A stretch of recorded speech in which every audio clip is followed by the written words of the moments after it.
네, 이동훈입니다. 이번 시간에는 디저트 카페에 대해서 알아볼 건데요. 디저트 카페 5대 디저트 카페에 대해서 개괄적인 현황에 대해서 창업에 대해서 알아보는 시간을 갖도록 하겠습니다. 첫 번째 설빙인데요. 설빙이 2013년도에 시작한 브랜드고 11년 된 브랜드입니다. 현재는 국내 브랜드 아닌 대만 브랜드죠. 현재 558개 매장이 오픈되어 운영 중에 있고 1년에 한 24개 정도 오픈한다 보시면 됩니다. 메뉴는 빙수, 커피, 떡볶이 등이라 보시면 되고 월 평균 매출액이 3,756만 원이고요. 창업 비용은 40평 기준이고 미니멈이 40평입니다. 1억 6,795만 원입니다. 그러니까 한 1억 7천 정도 든다 보시면 되겠죠. 3년 동안 공정거래위원회에 시정 조치가 5건 있습니다. 다음으로 디저트 업계의 대명사죠. 디저트 3구.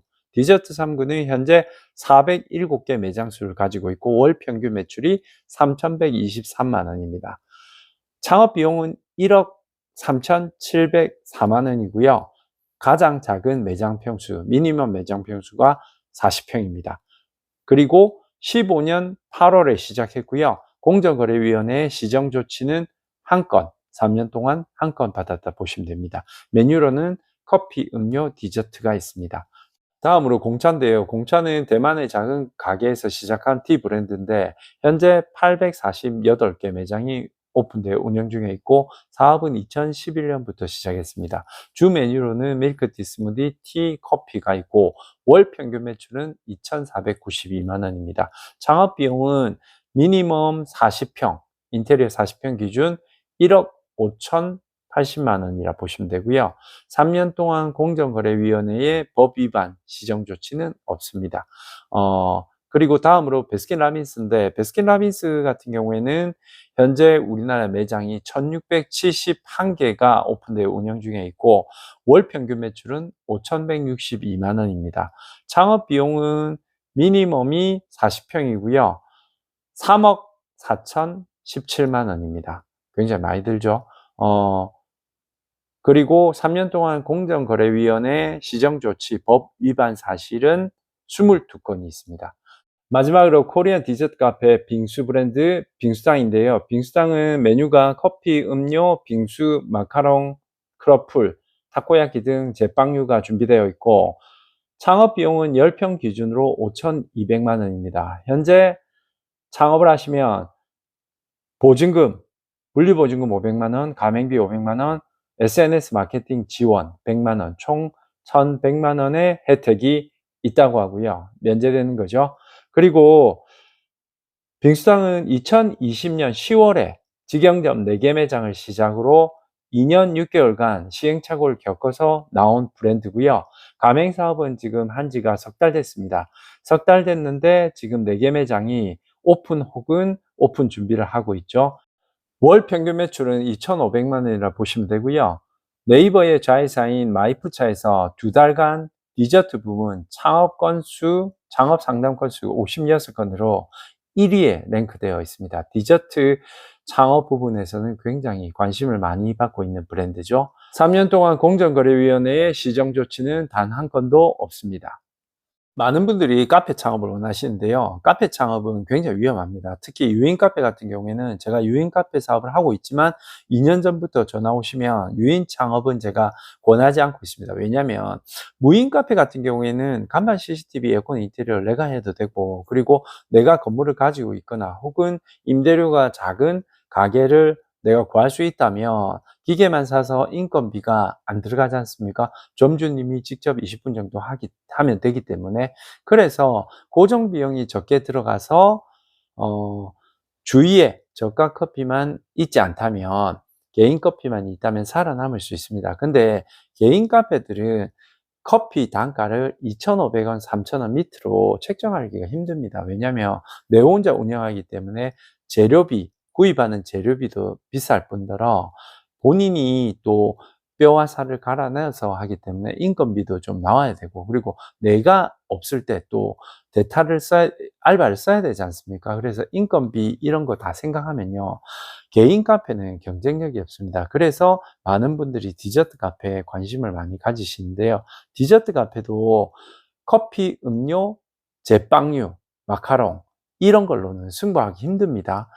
왜냐면 마카롱이나 제빵은 다른 디저트 카페도 다 있고요. 그래서 빙수당이 빙수를 메인으로 가져가는 디저트 카페인데, 빙수당 보세요. 빙수당은 빙수만 파는 게 아니고 커피, 음료, 디저트, 마카롱, 제빵류 다 팔고 빙수도 팝니다. 근데 빙수 매출이 굉장히 좋죠. 그리고 빙수를 왜 파셔야 되냐면요, 빙수가 단가가 높습니다. 그리고 많은 분들이 빙수는 여름에 못 먹지 않나 하는데, 빙수 매출 보면요, 겨울에도 먹습니다. 겨울에는 덜 먹죠. 12월 1, 2가 떨어지는 건 사실입니다. 근데 3월부터 시작해서 11월까지는 꾸준하게 많이 먹고요.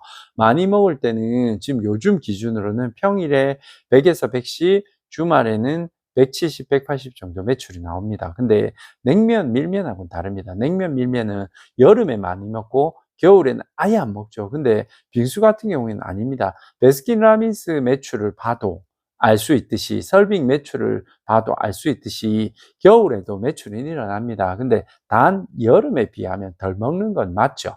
그리고 빙수가 좋은 게 호불호가 별로 없습니다. 그리고 많은 연령대에서 빙수는 익숙하게 먹는 아이템이고요. 그래서 빙수장 같은 경우에는 3월부터 11월까지는 커피, 음료, 빙수 이걸로 치고 나가고요. 겨울에는 탕후루라는, 요즘 핫하죠, 탕후루. 근데 탕후루 브랜드가 아이템이 굉장히 좋긴 좋습니다. 탕후루가 좋기는 좋은데, 많이 먹고 좋긴 좋은데, 그 단일 브랜드로 매장을 내기는 굉장히 위험합니다. 왜냐하면 요즘 뭐 왕가탕후루, 대단한 탕후루 많이 오픈하고 있는데요, 이거는 굉장히 유행에 휩쓸리기가 쉽습니다. 예를 들어서 우리 동네 왕가탕후루 하나만 있을 때는 독점을 할 수 있는데, 지금 탕후루 브랜드가 굉장히 많죠. 우리 동네에 탕후루 브랜드가 3개, 4개, 5개 들어오면요, 나 혼자 독점할 수 있진 않습니다. 다 나눠 먹기가 됩니다. 그리고 탕후루 브랜드는 지금 창업을 하시는 분들도 많이 망설이는 이유가, 이게 유행하는 반짝 아이템이 될까봐 많이 망설이시거든요. 그래서 조심하셔야 됩니다. 왜냐하면 창업을 한번 하는 데는 비용도 많이 들어가고 시간도 들기 때문에, 이걸 오픈했다가 내가 뭐 1년 안에 모든 것을 다 뽑을 수 있으면 상관이 없는데, 그게 안 되지 않습니까? 탕후루, 호두과자, 대만 샌드위치, 대만 카스테라 등 그때 반짝하는 아이템들은 창업하실 때 주의하셔야 되고요. 지금 빙수장 같은 경우에는, 빙수는 지금 개화기 시절 100년 전부터 한국에 들어와서 꾸준히 사랑받고 있는 아이템이지 않습니까? 꾸준히 먹습니다. 여름에 많이 먹고, 물론 겨울에 덜 먹는 브랜드는 맞지만, 3월부터 11월까지 꾸준하게 먹는 건 맞고요. 그리고 자세히 보시면 1월부터 12월까지 계속 일정한 매출을 유지하는 아이템은 없습니다. 제가 순대 했지 않습니까? 순대 4년, 2년, 총 6년 했는데요. 순대도 6, 7, 8회 더우면 안 먹습니다. 비가 오나 추우면 많이 먹고요. 그래서 1년 내내 잘 되는 브랜드는 없고요. 일단 내가 안 될 때 보완하는 아이템이 있어야 되는데, 빙수당은 3월, 11월은 빙수, 12월 1, 2는 탕후루라는 빙수를 대체할, 빙수에 떨어지는 매출을 커버할 탕후루라는 아이템이 있기 때문에 살아남을 수 있습니다. 그리고 디저트 카페, 왜 카페 창업 중에서도 제가 디저트 카페를 권하냐면요, 카페 시장이 굉장히 많은데 배달을 빼고는요, 매출을 일으킬 수가 없어요. 왜냐면 얼마 전에 비가 굉장히 많이 왔지 않습니까? 겨울에는 또 눈이 많이 오고 바람 불고 춥고 비 오고 이러면요, 우리나라 사람들은 밖으로 안 나옵니다. 그래서 배달 시장, 코로나 때문에 커진 배달 시장을 놓칠 수가 없거든요. 그래서 배달 시장을 가져가야 되고, 그리고 또 홀도 무시할 수는 없죠. 근데 홀이 커져 버리면 창업 비용도 많이 들어갈 뿐더러 유지 비용도 많이 들어가는데, 빙수장 보세요. 10평이지 않습니까? 그렇기 때문에 주방 빼고 테이블이 그렇게 많지 않기 때문에 고정 인원, 그 홀을 관리할 고정 인원도 적고, 그리고 홀이 안 될 때도 유지 비용도 적게 들지 않습니까? 그래서 디저트 3구 설빙, 공차에 비해서 매장 평수도 10평이지 않습니까? 그래서 설빙이나 디저트 3구, 공차가 힘들 때도 빙수당은 살아남을 수 있습니다.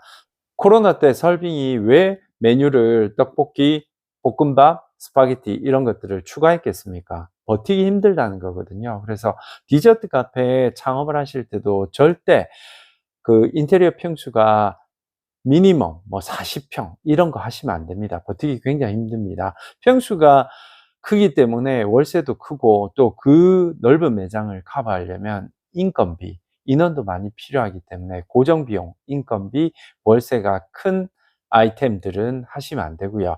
빙수당은 10평 기준이고요.